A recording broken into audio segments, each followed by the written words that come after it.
Bonjour chers internautes, nous avons le plaisir de recevoir aujourd'hui une illustre personnalité dans le monde économique africain, professeur Demba Moussa Dembélé, bonjour. Bonjour Adama. Oui, vous venez d'écrire un livre qui n'est pas encore sorti, mais qui fait polémique, qui fait débat dans le village gaulois ou le village franco-africain. Alors, c'est un livre que vous avez coécrit avec Kako Naboko, économiste, ancien ministre togolais de la prospective et de l'évaluation des politiques publiques, actuellement directeur de la francophonie économique et numérique au sein de l'organisation de la francophonie. Le livre est coécrit aussi avec l'économiste et sociologue camerounais Martial Zabelinga et enfin avec Bruno Tinel, maître de conférence à l'université Paris 1 Panthéon-Sorbonne et chercheur au Centre économie de la Sorbonne. Alors, de quoi s'agit-il dans ce livre, professeur? Pourquoi tant de passion? Je rappelle que le titre servitude monétaire, c'est quand même assez costaud comme polémique, et surtout la question qui suit juste après, toujours dans le titre du livre, à quoi sert, à qui profite le franc CFA? Alors, professeur Moussa Dembélé, à qui profite le franc CFA? Merci Adama, je vous remercie infiniment de me donner cette occasion, vous et votre équipe, de revenir sur le livre, mais au-delà du livre, sur cette question du franc CFA que nous combattons depuis plusieurs années, et nous avons nos devanciers, illustres devanciers, qui ont toujours mis en cause cette monnaie qui n'a rien à voir avec les besoins de développement des pays africains. Alors, le livre lui-même, comme vous l'avez dit, il a été publié récemment, c'est au mois de septembre dernier. Nous avons fait une présentation à Paris le 16 septembre avec les co-directeurs que vous avez cités et d'autres participants.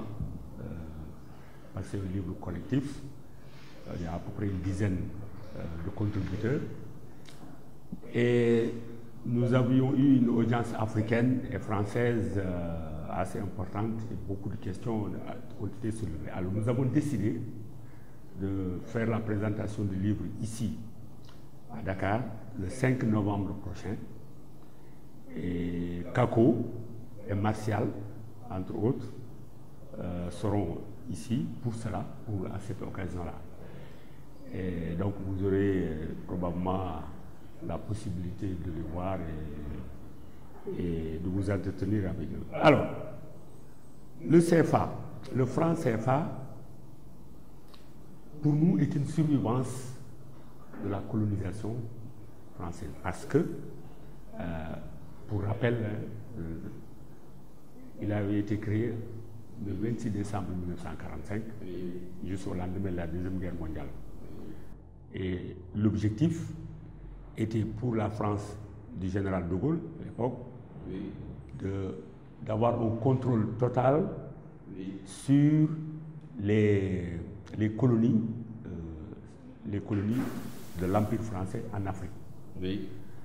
Et depuis lors, les indépendances des années 60, on aurait cru que ces instruments de domination allaient disparaître. Pour certains des pays, comme en Afrique du Nord, aujourd'hui Madagascar, la Mauritanie, tous ces pays ont pris leur indépendance sur le plan monétaire, mais malheureusement, je dis malheureusement, parce que le franc CFA constitue toujours un instrument de domination pour 14 pays en Afrique de l'Ouest et en Afrique centrale, et les Comores. Donc en tout, il y a 15 pays africains qui sont sous tutelle de la France. Justement, professeur, qu'est-ce qui explique cette sous-tutelle? On parle quand même de 14 pays qui ont pas mal de ressources. Pourquoi ces 14 pays n'ont pas pu, après 55 ans d'indépendance, créer une monnaie, alors que de petits pays, vous avez cité par exemple la Mauritanie, vous avez cité Madagascar, il y a aussi tous les pays d'Afrique du Nord, il y a aussi tous les autres pays d'Afrique de l'Est. tous ces pays ont leur monnaie. Pourquoi donc cette survivance dans le lien complexe qui est le lien colonial ou néocolonial maintenant entre la France et ses anciennes colonies? Vous savez, la monnaie est un problème fondamentalement politique. Bien sûr, la gestion de la monnaie peut faire recours à des techniques de gestion économique. C'est possible, bien sûr, la manipulation des taux de change, des taux d'intérêt, ainsi de suite. Mais la monnaie étant un attribut de souveraineté, ce que personne ne conteste, est par conséquent un problème fondamentalement politique. Or, ce que nous constatons, c'est que ces pays qui utilisent encore le franc CFA sont la plupart dominés par la France, par les entreprises françaises. Politiquement, ils sont dominés. Nous voyons comment la France peut intervenir comme elle veut dans ces pays. Ce sont les seuls pays où elle peut intervenir comme elle interviendrait dans une région française. On voit ce qui se passe, on a vu ce qui se passe toujours au Mali, en Centrafrique. On a vu ce qui s'est passé en Côte d'Ivoire, où on a bombardé, les troupes françaises ont bombardé le palais présidentiel, avec le soutien. Mais au Mali, c'était avec le souhait du Mali et des pays de la CEDEAO. Mais ce qu'on ne dit pas, c'est que la destruction de la Libye par la France, les États-Unis et la Grande-Bretagne, c'est cette destruction et l'assassinat de Kadhafi. Sous le mandat de l'ONU, là aussi. Sous le mandat de l'ONU, avec une résolution votée par le Nigeria et le Gabon. Ils ont violé la résolution. Ils ont violé la résolution. Et c'est pourquoi, depuis lors, la Chine et la Russie, on a vu avec le cas de la Syrie, la Chine et la Russie ont dit c'est fini. On ne vous donnera plus jamais l'occasion de violer les résolutions des Nations Unies dans ce cas. Donc c'est cette destruction et l'assassinat de Kadhafi qui ont conduit à l'invasion du nord du Mali, avec le soutien de la France, parce que ces envahisseurs... c'est la conséquence de la crise libyenne. Voilà, c'est la conséquence de la crise libyenne. Donc, pour revenir à votre question, c'est pour dire que ce sont des dirigeants qui n'osent pas franchir le pas, qui consiste à dire prenons notre indépendance, assumons notre souveraineté avec toutes les conséquences qui vont avec. Et d'ailleurs, compte tenu de cette relation qui existe entre la France et nos pays qui utilisent le franc CFA, beaucoup de critiques disent que les dirigeants africains sont, comment dirais-je, ce sont des dirigeants qui se comportent comme des gens qui n'osent pas prendre les décisions qu'il faut dans l'intérêt de leur population. Et c'est ça qu'on constate. On a vu la dévaluation de 1994. La décision a été prise à Paris et on a enfermé des dirigeants, des chefs d'État. On les a enfermés ici, pas en face d'un autre chef d'État, mais en face d'un secrétaire, comme on dit, à la coopération. Vous voyez, le degré de respectabilité, entre guillemets, que la France accorde à ces dirigeants-là, et pour leur dire, voilà, on a pris la décision pour vous. Cette humiliation montre quoi? Montre que ces dirigeants ne sont pas encore prêts à assumer leurs responsabilités. Mais est-ce que ces rapports n'ont pas évolué? C'est vrai qu'en 1994, il y a eu cette dévaluation décidée de manière unilatérale par la France. Est-ce qu'aujourd'hui, en 2016, il est encore possible de voir la France décréter une dévaluation sans que cette mesure ne soit prise par nos États? Mais, Adama, je vous dis que le sort du franc CFA se décide à Paris, à Francfort, siège de la Banque Centrale Européenne, et à Bruxelles aujourd'hui. Parce que depuis l'avènement de l'euro, le franc français ayant disparu, le franc CFA étant lié à l'euro, Bruxelles, c'est-à-dire la Commission de l'Union européenne, a son mot à dire en ce qui concerne la question des relations entre nos pays et l'euro, leur monnaie. Donc nous subissons presque une triple tutelle aujourd'hui. Et le destin du franc CFA se prend hors de chez nous. C'est-à-dire ça se prend à Paris, ça se prend en euros, mais pas à Dakar ou à Yaoundé, siège des deux banques centrales, qu'on dit banques centrales, mais qui en fait ne sont que des correspondantes du Trésor français. Donc si aujourd'hui, la France, la BCE et Bruxelles décident qu'il faut dévaluer, ce sera comme en 1994, on viendra réunir des chefs d'État, peut-être pas à Dakar cette fois-ci, on ira peut-être à Yaoundé, ou même peut-être qu'on va les convoquer à Paris pour leur dire, écoutez, on a décidé pour vous, parce que pour telle et telle raison, certains vont, peut-être comme Abdou Diouf, pleurer, mais on va leur dire, taisez-vous, ne vous en faites pas, c'est comme ça. Je suis, malheureusement, je le dis, la mort dans l'âme, c'est parce que tout simplement nous sommes dominés et que cette monnaie est un instrument de cette domination. Oui, c'est vrai qu'Abdou Diouf avait pleuré lors de la dévaluation de 1994. Malheureusement, ces larmes n'ont pas suffi puisque 10 jours au lendemain, on s'est retrouvés pour ceux qui avaient des engagements extérieurs avec des engagements doublés et ceux qui avaient des avoirs qui avaient de l'épargne avec une épargne qui est divisée par 2.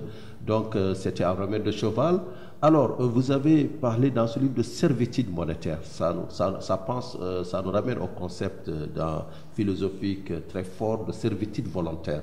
Est-ce que nous sommes dans le cas d'une servitude volontaire? Est-ce que c'est nous-mêmes aujourd'hui qui voulons du franc CFA? Parce que la France a dit, le président Hollande l'a dit, c'est aux Africains de décider du sort à donner à cette monnaie. Est-ce que c'est nous-mêmes qui voulons nous appliquer cette servitude volontaire? Non, le mot servitude convient très bien à la situation, parce que quand vous ne décidez pas de vos politiques monétaires, vous êtes obligé de calquer, de suivre des politiques monétaires qui n'ont rien à voir avec vos réalités économiques. Tout le monde constate que le franc CFA est déconnecté de ce qu'on appelle les fondamentaux économiques et sociaux de nos pays. On constatera, et beaucoup de touristes, je crois, l'ont constaté, que les capitales où on utilise le franc CFA sont parmi les plus chères, où le coût de la vie est le plus élevé. Alors, je vous donne juste un exemple. Je travaille avec des réseaux en Asie. Des fois, j'organise des réunions avec ces réseaux. Quand je leur envoie un budget, ils me disent, mais Demba, c'est trop. Avec la moitié de ça, on fait avec beaucoup plus de monde. C'est pour vous dire que le franc CFA ne reflète pas les fondamentaux de nos pays. Et tout simplement parce que nous sommes obligés de suivre des politiques qui n'ont rien à voir avec nos réalités. Ça, c'est un élément de cette servitude. Alors, professeur, oui. Pensez-vous qu'aujourd'hui, le franc CFA est une monnaie forte au regard des conjonctures économiques de ces pays membres? Oui, non, c'est une monnaie forte. Là, je crois que l'illustration que j'ai donnée le prouve amplement. C'est une monnaie forte parce qu'elle est liée à une monnaie forte comme l'euro. Elle fluctue dans le même sens, dans les mêmes directions que l'euro vis-à-vis des autres devises comme le dollar ou le yen japonais ou le yuan chinois ou la livre sterling britannique, etc. Or, comme on le sait, l'euro aujourd'hui, c'est l'une des monnaies, je crois, les plus fortes au monde. Et on voit le taux de change euro-dollar ou euro, même livre sterling, pratiquement. Alors, si une monnaie de pays sous-développés qui ont besoin de construire des capacités de production, qui ont besoin de créer des emplois, si une monnaie de tel pays a à peu près le même statut que l'euro vis-à-vis du dollar, vis-à-vis de la livre sterling, mais ça veut dire que les entreprises, les quelques entreprises qui vendent à l'étranger vont avoir des problèmes. Parce que leurs coûts sur les marchés extérieurs seront beaucoup plus élevés que ceux des autres, de leurs concurrents. Et ça va les handicaper. Beaucoup. Alors qu'à l'inverse, malheureusement, nous continuons d'importer et notre balance vous lisez, vous êtes dans le milieu, hein, vous voyez que les balances commerciales sont toujours déficitaires et même ça se creuse. Et ça, c'est un des résultats de cette situation. D'accord. Les balances commerciales sont déficitaires, mais j'ai envie de dire que ce n'est pas une spécificité des pays de la zone CFA. Tous les pays d'Afrique en général ont des balances commerciales déficitaires. De deux, un pays comme la RDC, je ne sais pas où est-ce qu'il faut classer la monnaie de la RDC, mais c'est l'un des pays aussi où le niveau de vie est le plus élevé au monde. D'ailleurs, c'est un pays qui utilise maintenant presque le dollar. Donc, est-ce que, pour ne pas paraphraser Lionel Zinsou, ou pour le paraphraser plutôt, on ne dirait pas que le problème, ce n'est pas le franc CFA, le problème, c'est nous. Parce que le franc CFA, peut-être, a quand même a réussi, si on peut le qualifier de réussite, cette prouesse de créer une zone monétaire, même artificielle, une union monétaire entre 14 pays, ou plutôt entre 6 pays plus 8 pays.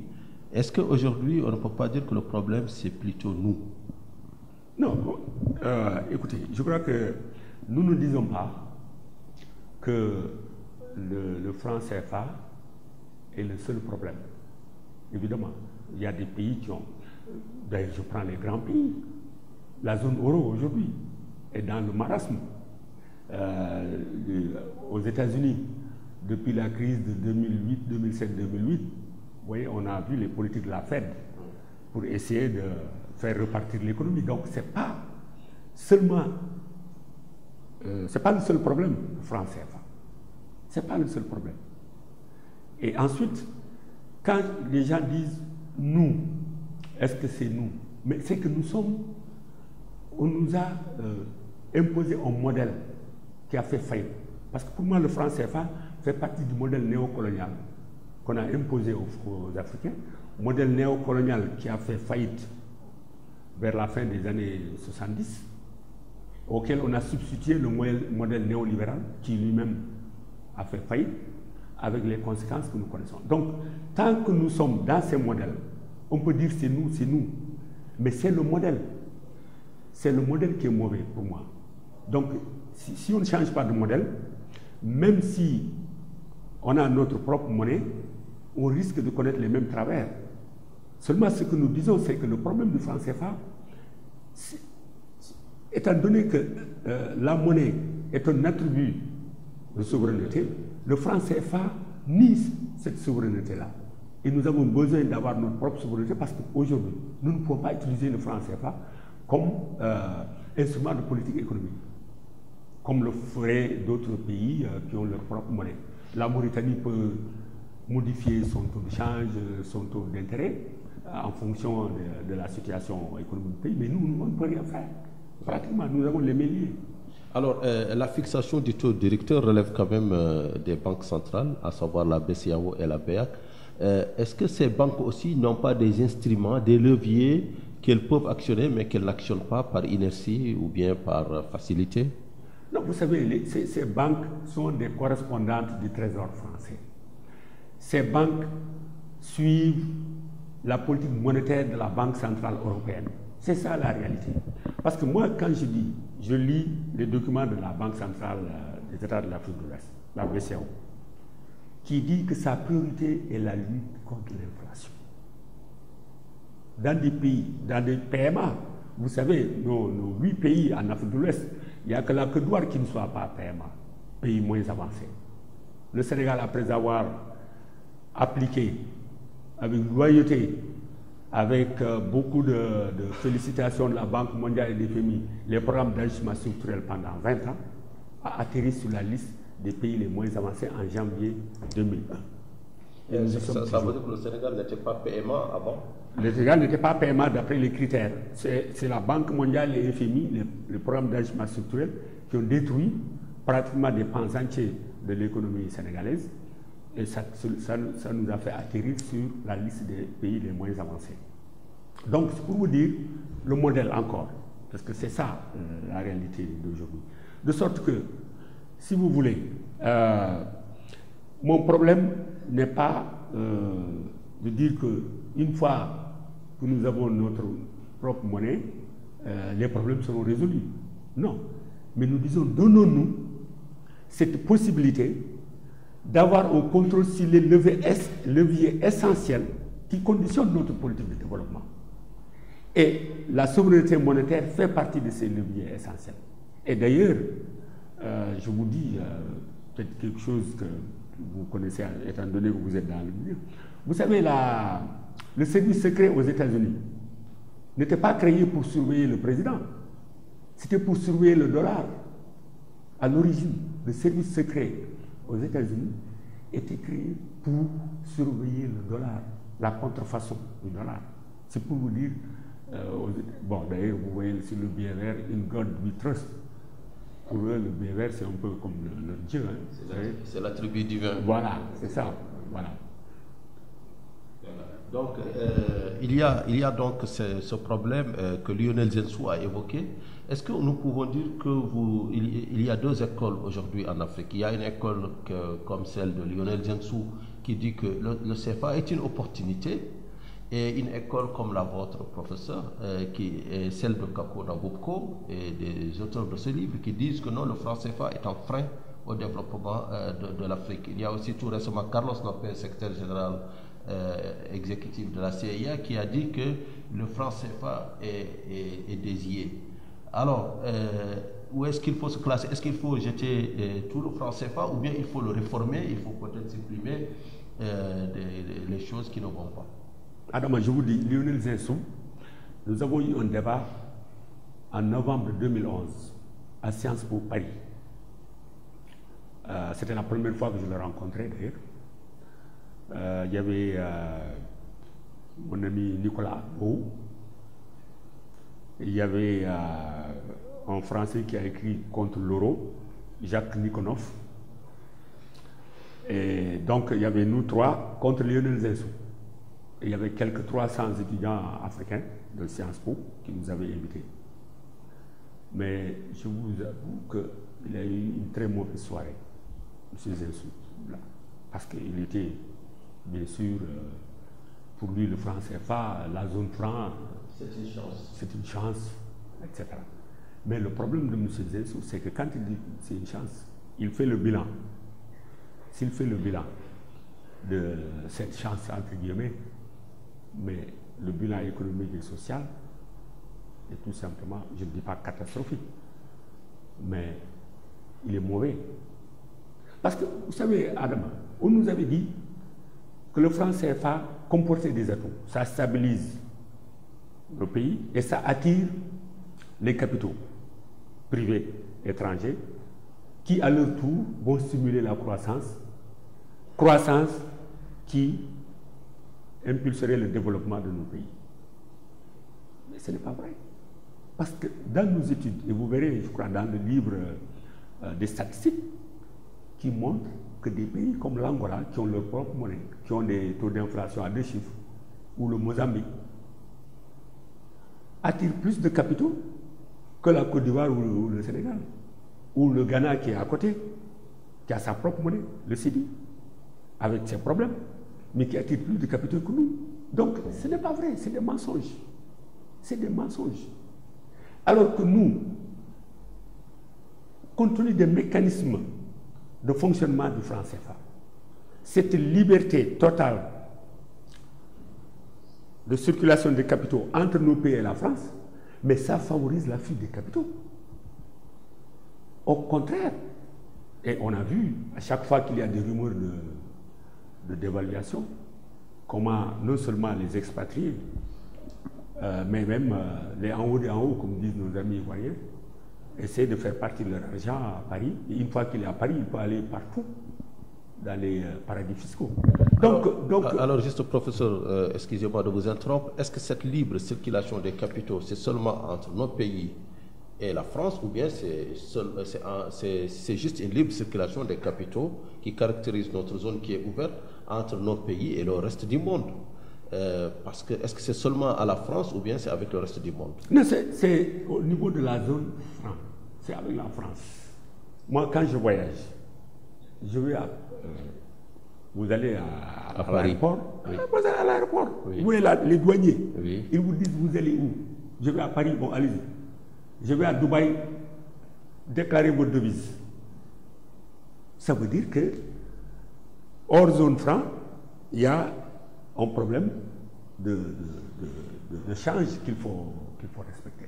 Pourquoi demande-t-il, si vous allez à Dubaï, ou en Arabie Saoudite, ou en Chine, ou au Brésil, déclarer vos devises, alors que si vous allez à Paris, vous pouvez partir. C'est parce que tout simplement, cette liberté de circulation n'existe qu'entre nous, à l'intérieur de la zone franc, c'est-à-dire principalement entre nous et la France. Et c'est ça qui fait que l'épargne domestique, on dit que notre taux d'épargne est faible. Mais bien sûr que ce taux d'épargne sera faible. D'abord, il est vrai que les revenus sont assez faibles, c'est vrai.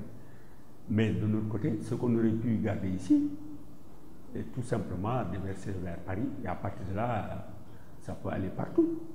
Oui. Donc, et ensuite, quand des banques centrales sont obligées de déposer au moins la moitié de leurs réserves de change, mais ça limite leur capacité d'intervention. Imaginez-vous la Banque de France, la Banque centrale européenne, être obligée de déposer la moitié de ses réserves de change à Washington. Est-ce qu'elle aurait cette liberté, cette marge de manœuvre qu'elle a aujourd'hui pour renflouer les pays de la zone euro? Non. Non. Parce qu'elle aura les mains liées quelque part. Ses capacités seront limitées. Malheureusement, c'est ce qui se passe. Et c'est pour tout cela que nous disons que nous, le franc CFA doit disparaître. Doit disparaître parce qu'il symbolise une situation de dépendance, une situation de domination, et il favorise la France politiquement et géopolitiquement. Et il favorise les entreprises françaises qui sont installées chez nous. Vous voyez, chez nous au Sénégal, pratiquement les secteurs stratégiques sont dominés par les entreprises françaises. Vous allez en Côte d'Ivoire, vous allez en N'Djamena, j'étais là-bas il y a au mois d'août dernier.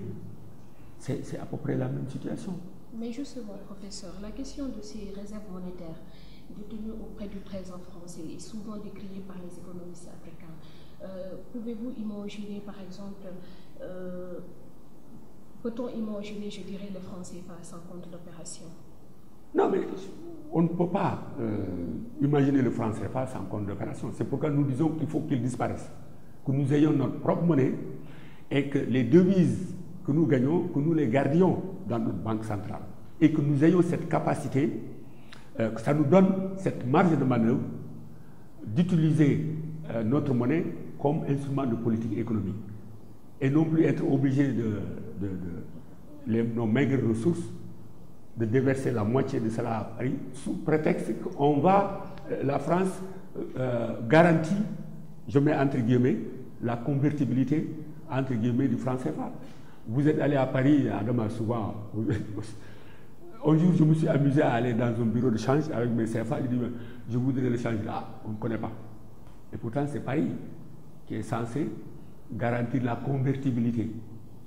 Oui, donc c'est de la fiction. Et je pense que tout cela montre que nous sommes encore dépendants dans les têtes. Et c'est dans les têtes que c'est pire. Vous voyez, et sur le plan économique. Et d'ailleurs, tout à l'heure, avant de rentrer dans votre studio, on parlait de toutes ces entreprises qui contrôlent tout ici. Et on sait qu'en Afrique centrale, c'est pareil, surtout dans le domaine du pétrole. Ce sont les entreprises françaises. Et quand on essaie de remettre en cause, bon, on a des problèmes.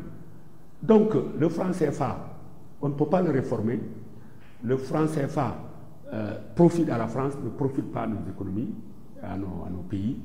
Le franc CFA est un symbole de domination et il fait partie de ce legs néocolonial qui s'est transformé en système néocolonial qui continue toujours de plomber nos perspectives de développement. Parce que nous nous battons pour que le projet en cours aujourd'hui dans la CEDEAO, dans la communauté économique des États de l'Afrique de l'Ouest, que ce projet voit le jour en 2020. Parce que nous avons quand même au moins, peut-être l'un des acquis, c'est d'avoir cette union, d'avoir cette solidarité. On nous a forcé à l'avoir. Bon, elle est là, il faut la préserver. Et donc, nous pensons que le projet de monnaie unique de la CEDEAO constitue véritablement une chance pour nous en Afrique de l'Ouest. Parce que vous savez, nous, en Afrique de l'Ouest, avec quelques 300 millions d'habitants, nous sommes une des zones d'intégration avec les ressources dont nous disposons, ressources non seulement naturelles mais humaines, et cet espace de 300 millions, oui, je pense que nous avons des chances si nous avons des politiques communes, et notamment cette monnaie commune, nous avons des chances de nous propulser vers le développement et d'influencer le reste de l'Afrique. Parce que vous le savez également, puisque c'est votre domaine, il y a les projets à l'échelle du continent. Le Fonds monétaire européen, la Banque centrale européenne, le Fonds monétaire africain, la Banque centrale africaine, dont l'objectif est à terme de créer une monnaie africaine. Et le secrétariat de ce projet de Banque centrale africaine se trouve ici, chez nous, au niveau de la BCEAO.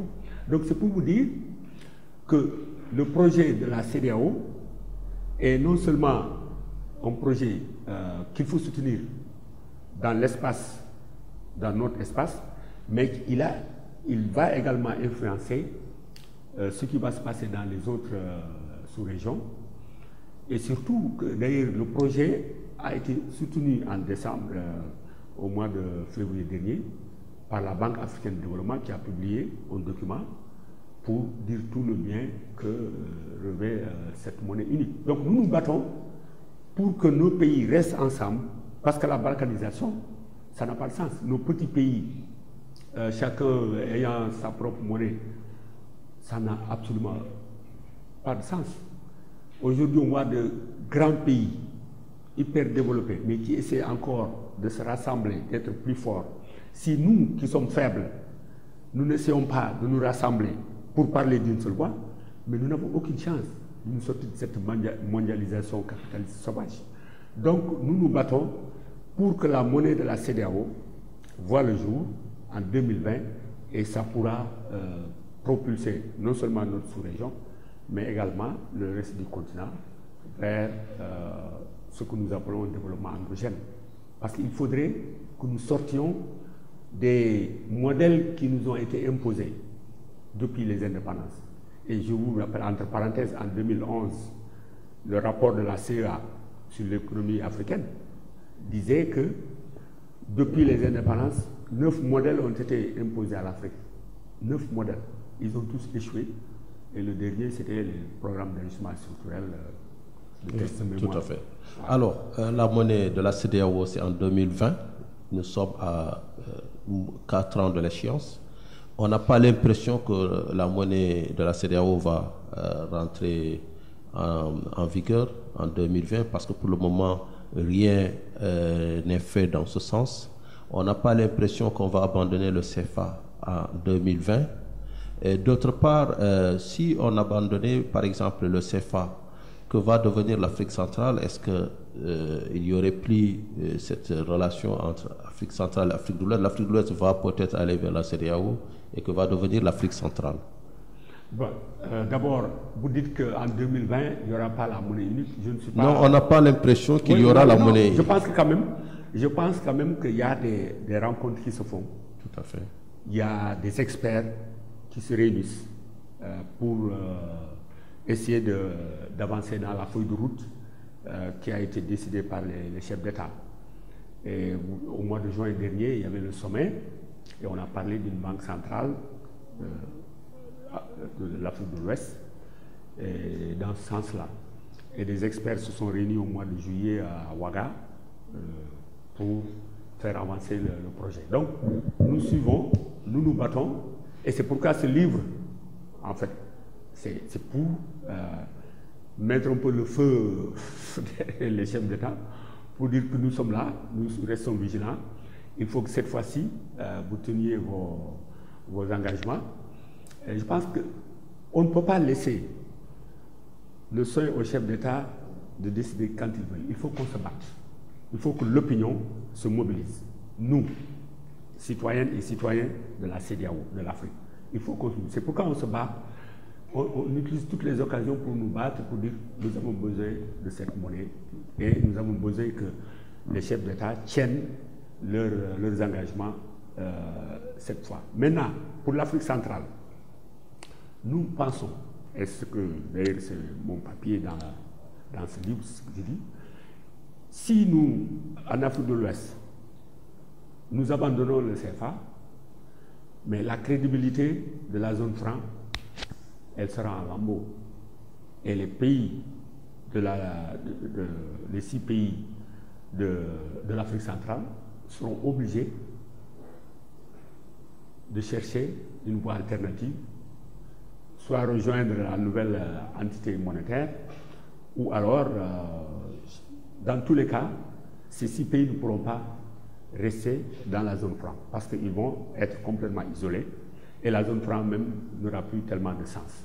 Parce que si nos 8 pays sortent, et qu'il y a une nouvelle dynamique qui est créée, je pense que cette nouvelle dynamique ne laissera pas ces 6 pays insensibles. Alors là, je reviens à la monnaie de la CEDEAO. On n'a pas vu de politique de convergence aujourd'hui économique qui sont préalables à la mise en place d'une monnaie. C'est vrai qu'il y a un tarif extérieur commun, mais d'autre part, on voit par exemple dans le cas des APE, qu'un grand pays comme le Nigeria aujourd'hui est isolé parce qu'il est avec la Gambie, l'un des pays à ne pas avoir signé, alors qu'on voit 2 pays, le Ghana et la Côte d'Ivoire, faire bande à part. On voit les PMA en général aussi qui ont signé, alors que peut-être elles n'ont rien à y gagner directement.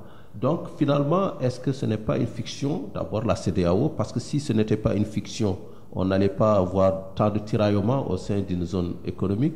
Deuxièmement, puisque la zone économique même n'est pas effective, la monnaie nous paraît, dans ce cas-là de la CEDEAO, être hypothéquée dès le départ.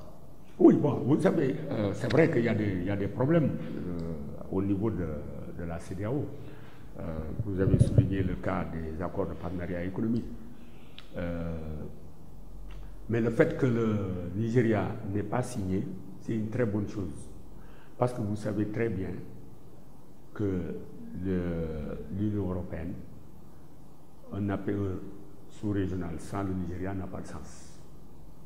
Parce que le Nigeria, c'est 75% du PIB de la sous-région.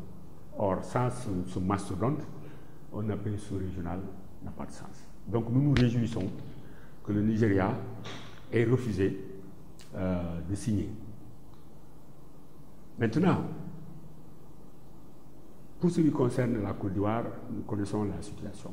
Et surtout, ce sont des entreprises françaises liées au lobby français qui sont derrière, qui exportent sur le marché européen, donc qui ont poussé, et même pour le Ghana un peu, des entreprises anglo-saxonnes ou européennes, de toute façon, qui poussent. Mais nous nous battons, nous pensons que tant que le Nigeria continue à résister, ben, le débat va continuer, même si la Côte d'Ivoire essaie d'appliquer, mais elle verra bientôt que ce qu'elle gagne, peut-être pour les entreprises exportatrices, elle risque de le perdre pour celles qui travaillent pour le marché intérieur et sous-régional. Et le problème qui risque d'arriver, c'est que la Côte d'Ivoire risque d'avoir des problèmes pour vendre dans la zone UMOA. Parce qu'il est évident que si des produits européens rentrent en franchise de douane, de droit de douane, certains pays vont refuser que ces produits entrent chez eux. Oui. Donc il y a un problème, il y a un risque pour l'intégration sous-régionale, ça c'est vrai. Mais nous pensons qu'il y aura toujours possibilité de trouver une solution en compromis. Maintenant, cela dit, la question de la monnaie peut être un des moyens de ramener tout le monde à la réalité. C'est-à-dire que nous avons besoin de renforcer ce cadre, c'est-à-dire cette union. Sinon, faire cavalier seul.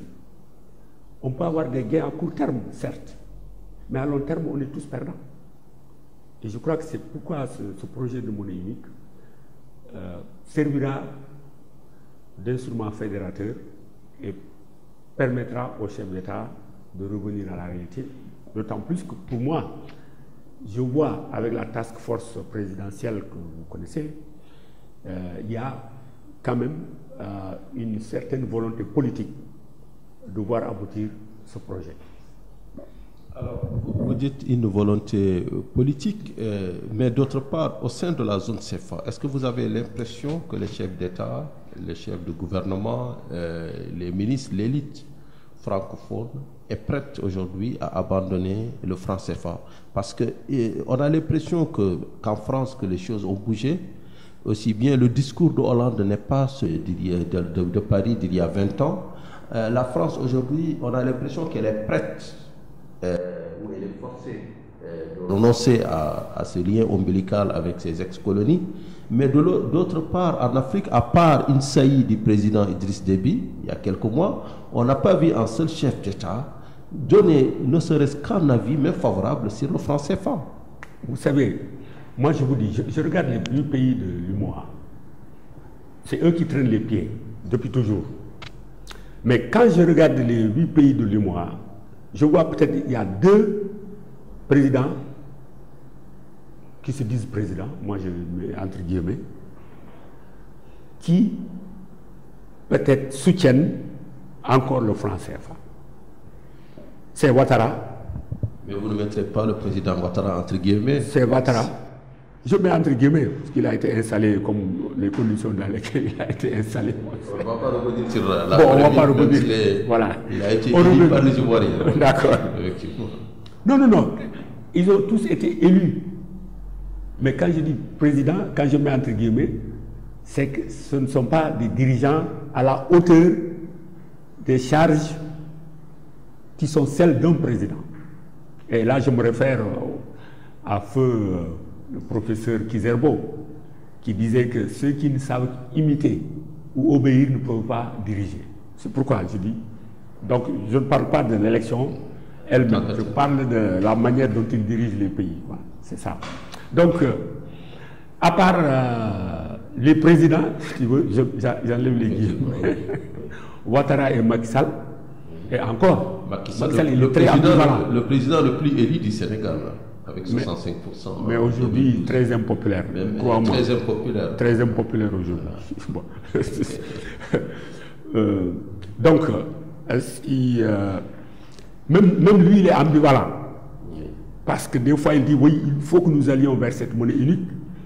Et dans d'autres circonstances, il dit, oui, notre CFA est bon, etc. Bon. En fait, je pense qu'un bon père de famille, il fait la part des choses. Il se dit que le franc CFA, on peut le critiquer, ça crée quand même une certaine stabilité. Comparé au Nigeria et au Ghana, où les taux d'inflation, les taux d'intérêt bancaire battent des records. Aujourd'hui, quand on voit la situation de ces pays comparée au nôtre, on peut dire que la zone CFA est peut-être un petit paradis monétaire, nonobstant certains paramètres que vous évoquiez tout à l'heure, c'est-à-dire le fait qu'il n'y a pas encore, et c'est le gros reproche qu'on peut faire à la zone CFA, ça ne favorise pas en tout cas la naissance des champions locaux. Dans les BTP et dans les gros ouvrages, c'est vrai que ce sont les entreprises françaises qui prédominent. Donc beaucoup de détracteurs d'ailleurs de la monnaie parlent des dom-toms en faisant allusion à notre zone. Mais toujours est-il que pour un président, pour un chef d'État, peut-être ce qui est fondamental, c'est la stabilité, d'où ce rôle que les correspondants, c'est-à-dire les deux banques centrales, prétendent jouer, c'est-à-dire stabiliser l'inflation. Mais écoutez, moi, je m'amuse toujours quand j'entends les gens parler de stabilité. Stabilité dans la pauvreté, dans la misère, c'est ça. On est stable dans la pauvreté, la misère se répand, on dit on est stable. D'accord. Les autres qui ont des taux d'inflation à 2 chiffres, eux, ils avancent, et nous, on est dans la misère, on dit on est stable. On se contente de stabilité. Ou alors, on avance des taux de croissance, 6%, 7%, mais on n'ose jamais parler du nombre d'emplois créés, des revenus qui ont... Jamais. Jamais. On se demande à quoi sert ces taux de croissance. On se demande à quoi sert cette stabilité. Moi, c'est ça mon problème. Le franc CFA a apporté la stabilité dans la misère, dans le sous-développement. On ne peut pas... Oh, moi, c'est ça que... Parce que si on parle de stabilité et on voit des niveaux de vie qui changent, on voit des pays qui avancent, d'accord, mais on parle de stabilité tout simplement parce qu'on dit, et c'est ça. Est-ce que ce n'est pas plutôt l'échec des politiques économiques plutôt que l'échec de la monnaie? Mais la monnaie fait partie de ces politiques économiques. Parce que vous savez, Adama, le niveau de crédit, à cause de ce gilet je sais pas moi, ce conservatisme. Voilà, de ce conservatisme monétaire. Le taux de crédit, vous le savez très bien par rapport au PIB. C'est 25-30%. Oui. Dans les pays normaux, c'est 150%, 80%. Mais on étouffe nos économies. Moi, je me rappelle une sortie d'Adjibou Soumaré. L'ancien Premier ministre. L'ancien Premier ministre et ancien maintenant qui va devenir ancien. Voilà. Qui disait, mais les banques dans la zone du mois ne financent pas l'économie. Et surtout les PME, pardon. Or, d'après, si j'en crois une étude de notre agence de statistiques, 90% du tissu économique au Sénégal, c'est composé de PME. Et si on ne les finance pas, comment va-t-on se développer? Quand on a des crédits sur PIB de 25-30%. Mais ça, c'est pas possible. Et c'est ça qu'on appelle stabilité. Les gens n'ont pas... Regardez-moi tous ces jeunes qui meurent en haute mer, qui n'ont plus... qui ne voient plus d'avenir chez eux. Les jeunes qui sortent des écoles, qui ne trouvent pas de boulot. Et après, la banque s'en dit, oui, l'inflation 0,2%. Mais qu'est-ce que ça veut dire ça? Et c'est ça, parce que tout simplement, dans nos têtes, on nous a mis dans la tête qu'il faut parler de stabilité. Et le langage, il est très important. Et comme ils savent comment nous manipuler, en disant, oui, vous avez une zone stable, vous voyez ce qui se passe au Nigeria. Mais le Nigeria, c'est la première économie de l'Afrique, malgré tous ces problèmes. Malgré les guerres civiles, malgré Boko Haram, le Nigeria continue d'avancer sur le plan économique. Et nous, on est stable. On élit des présidents à 65%. On va où? Nulle part. Moi, c'est ça mon problème. C'est ça mon problème. Donc, il faut voir les choses en perspective. La stabilité, si elle s'accompagne de développement, de transformation structurelle, c'est très bien. Mais une stabilité qui enfonce la misère, le sous-développement, mais je ne veux pas de cette stabilité-là. Voilà. Donc finalement, le faible taux d'inflation que brandit régulièrement la BCEAO, pour vous, ça ne représente absolument rien. Ça ne représente rien. C'est pour dire à la BCE, oui, nous respectons, c'est dire au Trésor français, nous respectons les critères. Mais les gens qui travaillent à la BCEAO, mais le sort du Sénégalais, du Nigérien, de l'Ivoirien, c'est le cadet de leurs soucis. C'est le cadet de leurs soucis. Leur problème, c'est tout simplement de respecter leurs critères, de continuer à gagner leur vie. Ils sont isolés du reste de la population. Et Kako, que tu connais, te l'a dit. Quand il a vu ça, il a dit, moi je ne peux pas rester comme ça. Oui, Kako Naboko, qui était ancien fonctionnaire de la BCEAO. Il a dit, mais je ne peux pas. Je gagne beaucoup d'argent. Et quand je sors, Dans les rues de Dakar, je vois des gens qui m'ont dit je vais chez moi, c'est pire. Et je fais comme si tout cela n'existait pas. Voilà la réalité. Voilà. Mais on ne peut pas continuer comme ça. C'est-à-dire les agents de la BCEAO sont surpayés et cela ne favorise pas forcément le débat. Mais eux, ils sont pour le statu quo. Ouais. Ils sont pour le statu quo parce qu'ils se disent, si ça change, c'est l'inconnu. Et qu'est-ce qu'on va devenir nous? Voilà leur problème.